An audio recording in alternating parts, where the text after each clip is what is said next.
네, 정진 박사님. 예. 예, 우리가 지난 시간에 북한 대남 공작 조직이 그 4.19 상황에 대해서 예측을 했는데 실패했다는 그 부분을 조금 이렇게 대담을 나눠봤었죠. 네. 네. 그래서 거기에 이어서 지금 이번 시간에는 지난 앞 시간에 보면 콜론 보고서를 통해서 젊은 우리 군부 엘리트들이 또 우리 그때 4.19 혼란한 국정, 대한민국의 혼란 상태를 극복하기 위해서 군연이 또 일어서고자 하는 그런 충동을 받은 가운데 지금 5.16 군사 쿠데타를 박정희 대통령이 중심으로 해서 젊은 엘리트 군인들이 시도를 할 것 같은데 거기에 대해서 한번 과정 좀 알아볼까요? 예.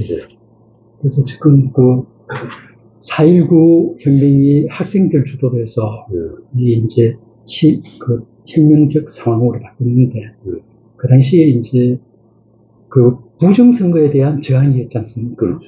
근데 그 당시에 보면은 세계 학생 인원으로 따지면 한 10만 정도.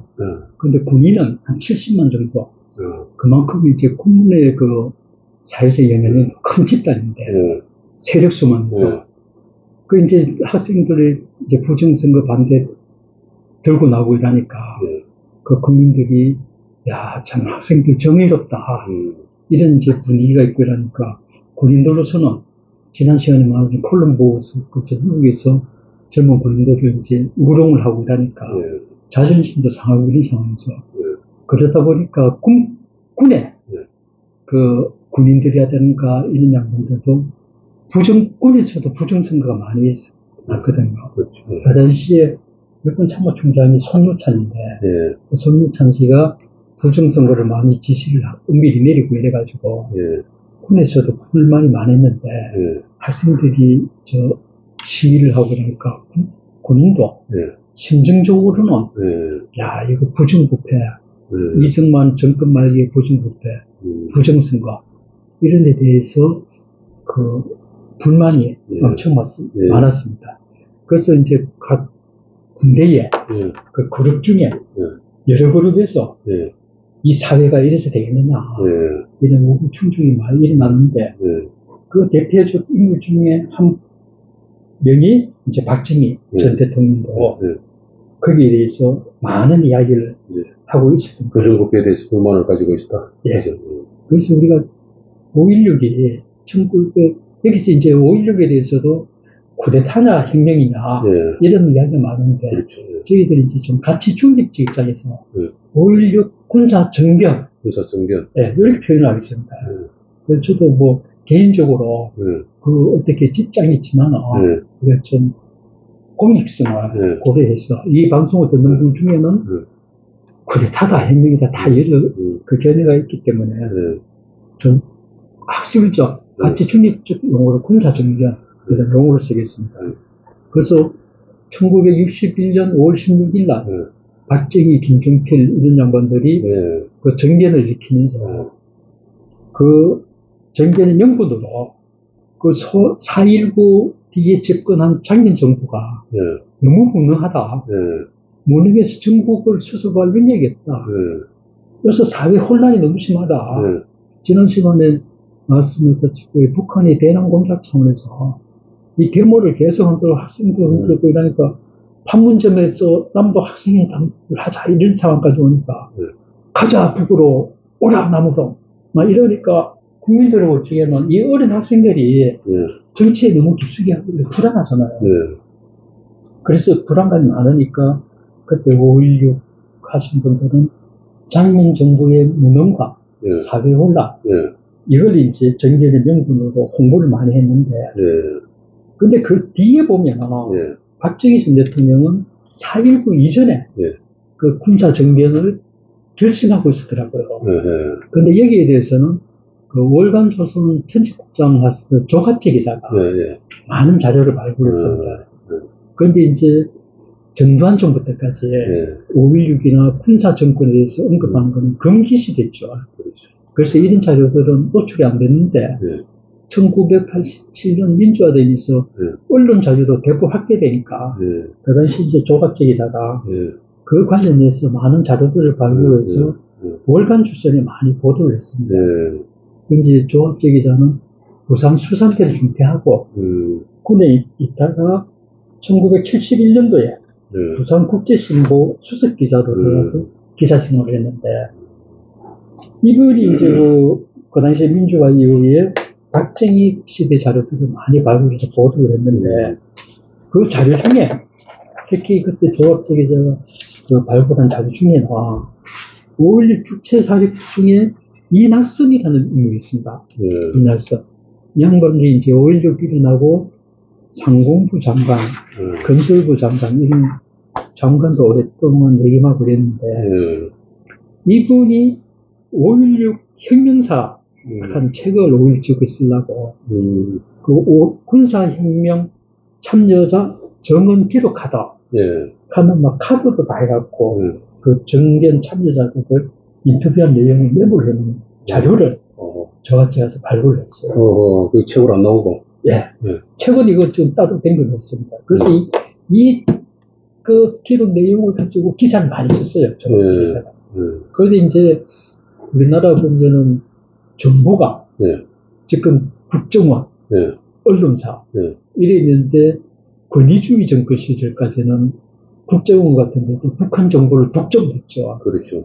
그 정보력에서 국정원이 강했고 이랬는데 언론 자유가 되면서 그 정보들이 언론사하고 국정원 경쟁에서 언론사 우위로 많이 전환이 됩니다.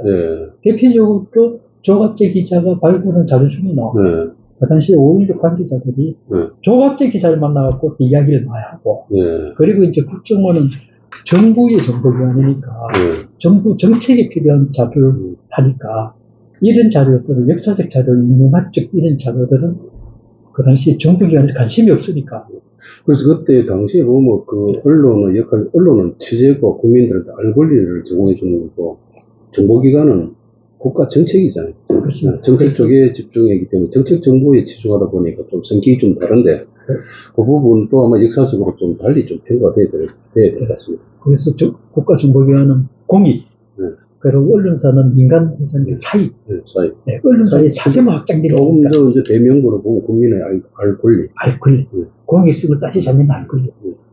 이렇게 이제 조갑재 기자가 군사혁명 참여자 정언 기록하는 이낙선 씨인데 그 이낙선 씨가 이제 이 부분에 대해서 우리가 이제 그 독자분들의 이해를 듣기 위해서는 박정희 대통령의 군비 내치기에 대해서 좀 먼저 이해가 필요합니다. 그래서 박정희 전 대통령은 군에 계실 적에 1960년 4.19 이전에 1958년 6월 17일 날 원주에 있는 1군 사령부의 참모장으로 갔어요. 1군 사령부 참모장? 예, 사단장 하다가 이제 군 사령부 참모장이면 또 군에서 승사하는 요직인데 그 당시 사령관이 송유찬인데 송유찬 사령관이 발탁을 해서 이런 요직을 갔는데 거기서 한 1년 있다가 또 이제 서울에 육광구랑 그 사령관. 광구사령관? 투스타 사령관. 육광구사령관. 여기 1959년 7일 와 있다가, 그러다가 이제 부산에. 군수기지 사령부? 부산 군수기지 사령부 겁니다. 이걸 이제 그 당시에 군의 조직을 획기적으로 개선한 겁니다. 군에 필요한 군수 물품을 군수기지 사령부에서 일괄적으로. 근데 이제 부산에 한 거는 그 당시 외국의 원조물이 부산으로 다 들어왔죠. 부산 항으로 다 들어왔으니까. 한불이거든요. 배를 통해서 많이 들어왔으니까. 그걸 부산에 했는데 그 초대사령관으로 박정희 대통령이 초대사령관. 그 1960년 1월 21일 내려갔는데 그러니까 이제 부산에서 근무하게 됐죠. 그 당시에 이제 군수기지 사령부의 참모 중에 부산기지 군수 그 사령부가 동네가 있었죠. 옛날에 지금 현재 부산시청 그 근방에 있어요. 그 근방이죠. 그러다가 나중에 대전으로 옮겨왔습니다. 대전으로 지금 옮겨왔죠. 그래서 대전시청에서 군수기지 사령부를 대전으로 유치할 때는 군수기지 사령부가 오면 엄청난 인력과 돈이 올 걸로 기대를 봐야 하다가 요새는 전사 시스템이 다 돼가지고 기지사령부 와도 사람도 없고 이러다 보니까 실망을 많이 했다는 그런 이제 뒷 얘기가 있습니다. 그래서 이제 군수기지사령부 측의 인사참모가 박태준 되죠. 그 위에 이제 포항제철을 건설하는 박태준. 그리고 여기 이제 이낙선 씨는 공보실장을 소령신 국군. 대령 소령이었구나. 네. 그리고 비서실장에는 윤필용. 윤필용 씨가 그때 중령이었네, 그죠? 중령. 그 당시 이제 육사 8기에. 그다음 박태준, 그럼, 이건 육사 8기들이고, 박태준은 육사 6기인가 5기가 6기가. 그렇죠. 5기가 이거 특임인가 뭐 그랬습니다. 그 와세다에 나오고 상당히 인텔리였죠. 그렇게 이런 사람들이 포진하고 있었는데, 그러니까 이낙선은 이때부터 공보실장을 하면서, 그 이제 그 홍보 관련 이런 자료도 하고 이래서, 이제 이것도 원리 혁명사도 써야 되고 이러니까 잘 기록해놔야 되겠다. 이래서 그 기록을 해놨는데, 그래서 조갑재 기자가 그 기록에 보니까 상당히 이제 중요한 사실이 박정희 전 대통령이 군사정변을 결심한 게 1960년 1월이었다는 거예요. 그러면 60년 1월. 네. 그러면 이제 4.19가 일어나기 전이죠. 그리고 이제 3.1 부정선거 전이에요. 그렇지만은, 전번에 말했지만은, 미국으로서 그 시각을 소개할 때 말했지만은, 이게 2, 3만 정도 말기가 되고, 그런데 그 다음에 선거에 관심이 엄청 많았대죠. 3월. 이미, 그러니까 자유당 정권의 그. 말기적 정세. 부패와, 뭐는, 이미 그때, 뭐, 그걸. 공감하고 있었죠. 박정희 전 대통령은 이래서는 안 된다라고 이제 느끼고 있었네. 그러다가, 한 3개월 후에, 이제, 3개월 있다가 4.19가 나오고. 4.19 터진 거죠. 그래서 이제 말하자면 사회 혼란 상황에 대해서는 뭐 나라를 구해야 되겠다. 그리고 신념이 같이 자기 개인의 뭐 입장과 후보 신념이 복합적으로 작용했다고 보지. 그래서 그 당시 국민들이 그 해병대 단장했던 김용건 단장 이런 분들도 그 회고로 보면 개혁을 불문하고 모이면 야 나라가 이래서 되겠는데 나라를 살려야 된다. 우리 군인이 나서야 된다. 특히 6사 8기 엘리트 젊은 영광급 장교들이 그래서 이제 그 군사혁명 참여자 정원 기록화들 보니까 이낙선 씨가 기록한 데 보니까 1960년 1월인데 그 당시에 박정희 대통령 집이 서울 신당동. 지금도 그대로 남았죠. 유명하더라. 그 신당동 집에서 김동하 해병대 136 사단장. 이 해병대 136 사단장은 포항에 있었습니다. 그 김동하 사단장하고 둘이 만나서 결심을 했다. 정변을 일으키자.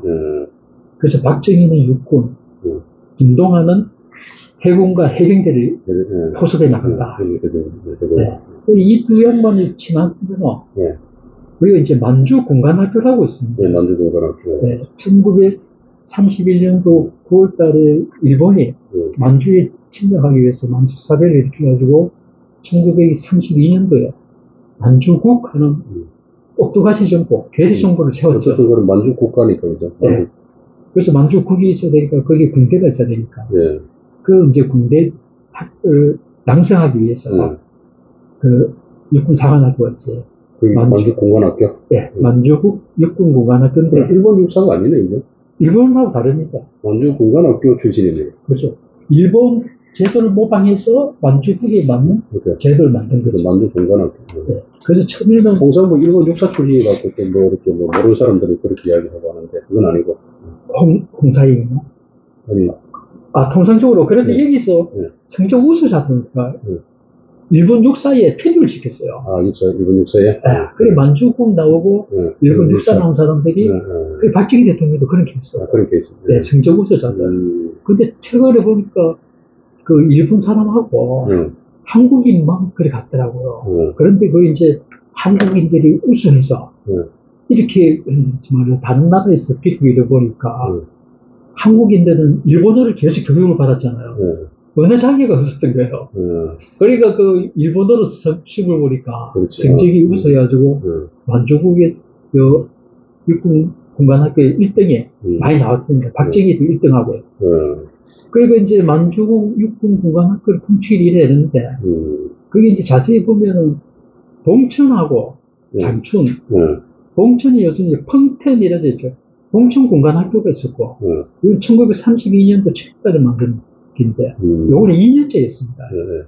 그 이제 옛날에 백선엽 장고, 그리고 정일관, 이런 사람 여기 나오고. 만주군 주소. 네. 그리고 이제 만주국이 생기고, 1939년도에 신경공관학교라고, 이제 지금의 장춘인데, 그 4년제 공관학교가 생겼는데, 여기에 1기가 김동하고, 그리고 2기가 박정희였어요.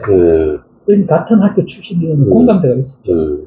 그래서 5.16에 참여한 사람 중에는 만주군 출신들이 많습니다.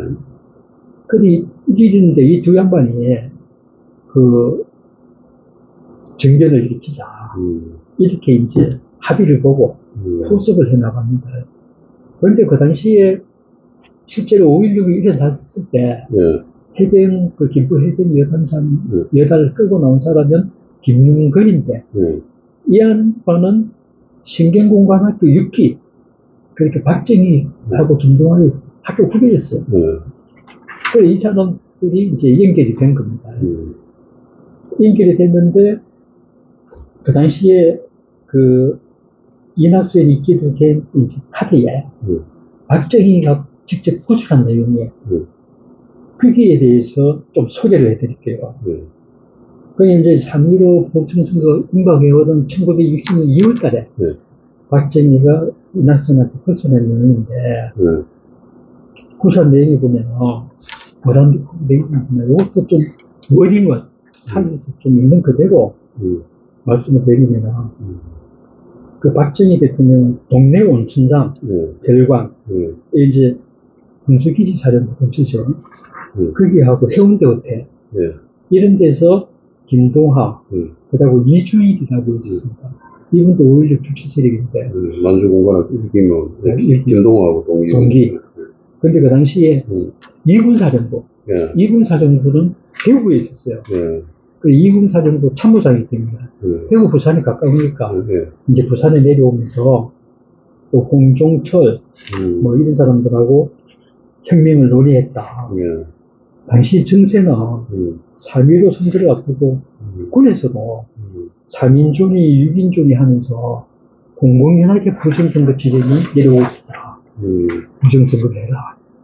그 당시에 군수기지 사령관이니까 이런 건 다 알고 있었겠죠. 그래서 청년들이 불만이 많았다. 청년적. 저 지휘관이 그냥 노골적으로 찍으라고 막 하고 막. 내려오는 거죠. 그죠. 그래서 그 혁명을 하게 됐다. 그래서 자기 그 김동하하고 합의에 부분 봤는데, 그래서 김동하는 포항에 있는 해병사다. 그리고 이군 사령부 예합 때 김포 해병이다 이렇게 이제 하고 병력 동원을 그를 하게 됐는데 부산에 있었기 때문에 참 동원하기 곤란하더라. 병력이 없더라. 그래서 그 당시에 나중에 또 5.16이 일어나고 그 당시에 육군 참모총장이었던 장동영이가 진짜 혁명에 가담했던 자 아니냐, 그때 논란이 엄청 많았거든요. 박정희가 군사정변을 이렇게 지게 장동영이 왜 실제로 제압을 하느냐 논란이 많았는데 이 구절을 보면 박정희의 정언을 이낙선이 구술한 내용을 보면 그 당시 정변을 논할 적에 장동희 영은 2군 사령관이었어요. 대구에 있는 2군 사령관이었거든요. 장동영이 마침 부산으로 내려왔다. 그래서 나는 그 해운대 호텔로 장동영을 데려가서 같이 한번 하자. 이렇게 되면은 장동영이가 동의를 했더라는 거예요. 그럼 한번 해봅시다. 이래 하면서도 언제 할 거냐. 그리고 구체적 방법에 대해서는 좀 더 연구합시다. 이렇게 하고 이제 갔다는 겁니다. 그래서 그 당시에 그 김동하하고 그 박정희의 결심이 1960년 5월 8일을 그 사이로 결정했대요. 그 당시에 송육찬 총장이 미국에 가게 됐습니다. 그래서 4.19 지키기가 그렇게 계획되어 있었기 때문에 그 기회를 위해서 거사를 한다. 그래서 내용은 그 대구에 있는 이주일 참모장이 2군 병력을 동원해서 부산을 점령하고 해병사단이 부산에 출동한다. 광해 해병사단. 그리고 인천의 고사포 단하고 길거 해병여단이 서울을 점령한다. 이게 이제 작전이 계획했다고 그 기록 카드에 써놨더라고요. 그런 이런 뭐 기록이 있으니까 이렇게 우리가 지금 또 이렇게 더듬어서 이렇게 알 수가 있는 거지 않습니까, 그죠? 그래서 그 기록이 참 중요한 것 같습니다. 사실 6.25 5.16 정변이 일어날 때 사실상 정확한 의도 또 거기에 대한 준비 과정, 그다음에 역량 이런 게 뭐 역사적으로 이렇게 기록이 될 텐데 이런 사실 이런 기록을 해놓은 기록 바탕이 엄청난 어떤 역사적 발상인 것 같습니다. 자, 이번 시간은 여기까지 하고 다음 시간에는 또 이 5.16 군사 정변이 일어나는 그런 과정에 또 그때 육군 참모총 송효찬 육군 참모총장의 또 입지, 그것도 좀 문제가 좀 될 것 같습니다. 그죠? 그 관계를 좀 다음 시간에 살펴보도록 하겠습니다. 여기서 마치도록 하겠습니다.